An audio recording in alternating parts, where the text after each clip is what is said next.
இப்போ இந்த பஃப் கைக்கு வந்து நீங்க இப்படி ஒரு நார்மலா ஒரு ஸ்லீவ் வந்து நீங்க எப்பவும் ஒரு பேட்டர்ன் வச்சுக்கோங்க. இப்போ எவ்வளோ லென்த் வேணுமோ அந்த லென்த்துக்கு இதை நீங்க இதை அப்படியே இறக்கிக்கலாம். இங்க எவ்வளோ ஃப்ளீட்ஸ் உங்களுக்கு வேணும் அப்படிங்கிறது தான். இங்க 3 இன்ச்ல இருந்து வைக்கலாம், எவ்வளோ வேணாலும் ஒரு 10 இன்ச் வரைக்கும் கூட நம்ம ஃப்ளீட்ஸ் வைக்கலாம்.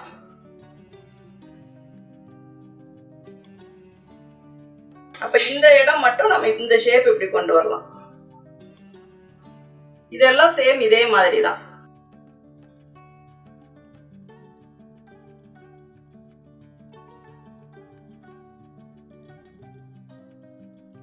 இங்க மட்டும் நீங்க இது பண்ணிக்கோங்க. இதுல இன்னொரு இது என்னன்னா, உங்களுக்கு இங்க ஃப்ளீட்ஸ் வைக்கும் போது ஒரு மார்க் போடணும்னா இதுல இருந்து பிரிக்கிறீங்களோ அந்த இடம் மெஷர் பண்ணிக்கோங்க. இப்போ இதுல 5 வருது அப்படின்னா இங்க இருந்து 2.5 இன்ச்சு இங்க மார்க் பண்ணிட்டு இங்க இருந்து ஃப்ளீட்ஸ் வைங்க.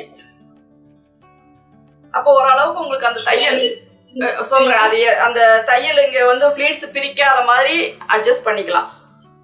இப்போ இங்க இருந்து நீங்க மார்க் பண்றீங்க இல்லையா, இந்த ஸ்லீவுனுடைய அளவு இங்க வச்சிருக்கீங்க. அதாவது நீங்க இந்த ஸ்லீவ் இங்க இல்லாட்டினாலும் இங்க வந்து நீங்க ஒரு லைன் போட்டிருப்பீங்க. நார்மலா ஒரு ஸ்லீவுனுடைய லென்த்துக்கு இங்க லைன் போட்டிருப்பீங்க. அப்ப இங்க இருந்து நம்ம இங்க தனியா இங்க லைன் கொண்டு வரும்போது இந்த இடம் எங்க நமக்கு இங்க இருந்து பிரியுதோ அதுல இருந்து இங்க மெஷர் பண்ணீங்கன்னா 5 இன்ச்சு வருது.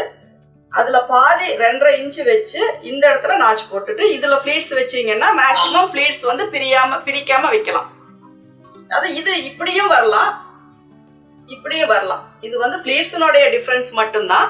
இந்த இடம் மட்டும் நீங்க பாத்துக்கோங்க. இது கட் பண்ணிட்டு இங்க ஃப்ளீட்ஸ் வச்சீங்கன்னா உங்களுக்கு இந்த ஆர்ம் ஹோல்னுடைய அளவு கரெக்டா வரும்.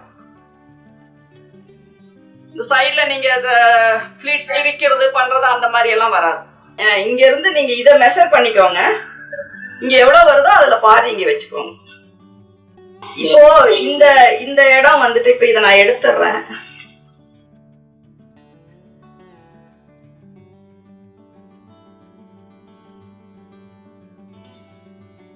இப்ப இது வந்து நார்மலான ஒரு ஸ்லீவ் இல்லைங்களா.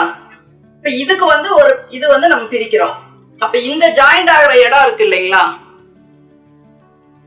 இந்த ஜாயிண்ட் ஆகிற இடத்துல இருந்து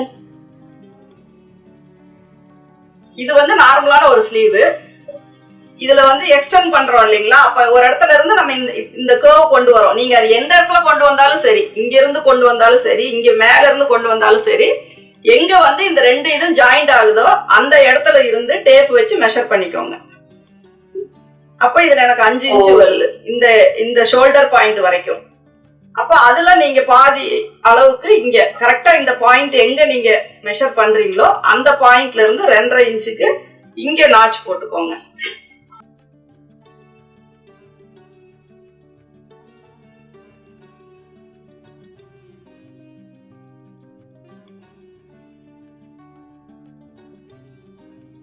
அதுக்கப்புறம் இதை எப்பவும் போல உள்கை வெட்டிக்கோங்க.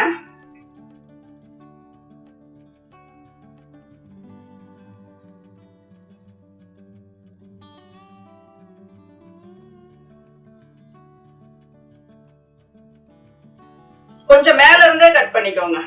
அந்த பாயிண்ட்ல இருந்து கொஞ்சம் மேல இருந்தே கட் பண்ணிக்கோங்க. அந்த இடத்துல வந்து நாச் போட்டுக்கோங்க. ஒரு 1/4 இன்ச்சு 2க்கு வித்தியாசம் வரும். இந்த அளவுக்கும் இந்த அளவுக்கும் கொஞ்சம் இது மேல இருந்து அப்படியே கொண்டு போய்க்கோங்க. அப்பதான் இந்த இடத்துல வர ஒரு சுருக்கத்தை வந்து நம்ம குறைக்க முடியும். ஃப்ரண்ட்ல அந்த உள்கை வெட்டாம விட்டுட்டோம் அப்படின்னா இந்த இடத்துல ஒரு ஃபோல்டு தெரியும் நமக்கு.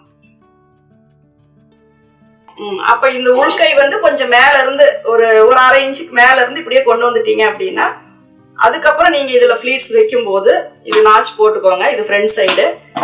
அதுக்கப்புறம் இங்க நீங்க இப்படியே ஃப்ளீட்ஸ் வச்சுட்டு வரும்போது உங்களுக்கு இந்த அளவு வந்து கரெக்டா அந்த ஆர்ம் ஹோலுக்கு உங்களுக்கு கரெக்டா செட் ஆகும். ஃப்ளீட்ஸ் வந்து நீங்க எப்படி வேணாலும் வச்சுக்கலாம், 1 சைடு இல்லைன்னா டபுள் சைடு எப்படி வேணா வச்சுக்கலாம். இது வச்சுட்டு நீங்க இப்படி ஃப்ளீட் வைக்கும் போது அழகா இந்த இடம் மட்டும் உங்களுக்கு ஃப்ளீட்ஸ் வந்து கரெக்டா இருக்கும். இந்த இடம் வர லூஸ் வந்து டைட் ஆயிக்கும் ஃப்ரண்ட். ஏன்னா ஒரு சிலர் வந்து பஃப் ஸ்லீவ் வைக்கும் போது இந்த டெப்த் வெட்ட மாட்டாங்க. ஆனா அது வெட்டி வச்சாதான் கொஞ்சம் நீட்டா இருக்கும். அது ஒண்ணும் பிரச்சனை இல்ல. அது சும்மா ஒரு சுருக்கம் வந்து இல்லாம இருக்கும் அவ்வளவுதான். இல்லன்னா இந்த இடத்துல ஒரு ஃபோல்டு வரும் அவ்வளவுதான். அதுக்காக அது நம்ம உள்கை வெட்டி வச்சிட்டோம்னா நீட்டா இருக்கும்.